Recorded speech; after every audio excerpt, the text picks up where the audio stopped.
नमस्कार मंडळी, मी ज्योती. या दोघींना शाळेत सोडलं आणि जतमध्ये जाऊन थोडासा बाजार आणायचा होता, तो आणला.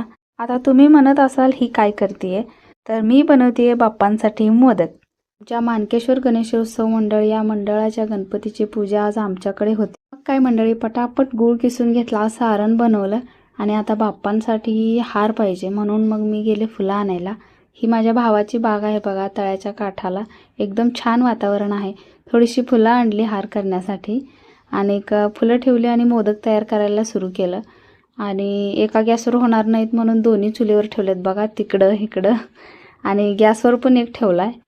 भरपूर मोदक बनवायचे होते. एका चुलीवर किंवा एका गॅसवर तयार करणं शक्य नव्हतं, म्हणून मग दोन्ही चुलीने एका गॅसवर पण बनवून घेतलं.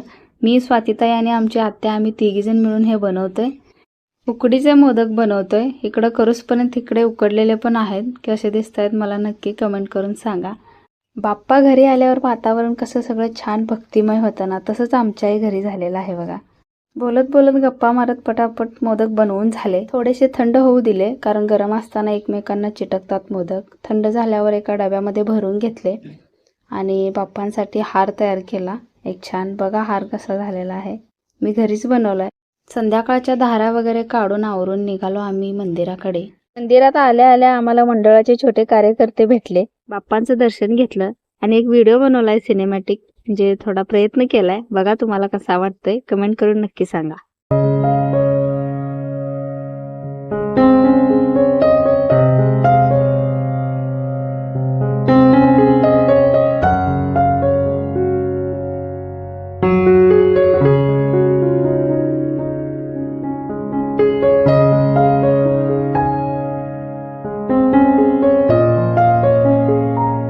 बाप्पांचं दर्शन झालं. आता कुलदैवत मानकेश्वर मंदिरात गेलो. तिथं पण नैवेद्य अगरबत्ती आणली होती, तिथं पण दर्शन घेतलं.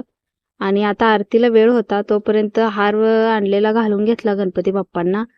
आणि मग सगळे जमले, नैवेद्य दाखवला, आरती केली. सगळं झाल्यावर महिला मंडळ सोबत थोडा वेळ गप्पा मारत बसलो.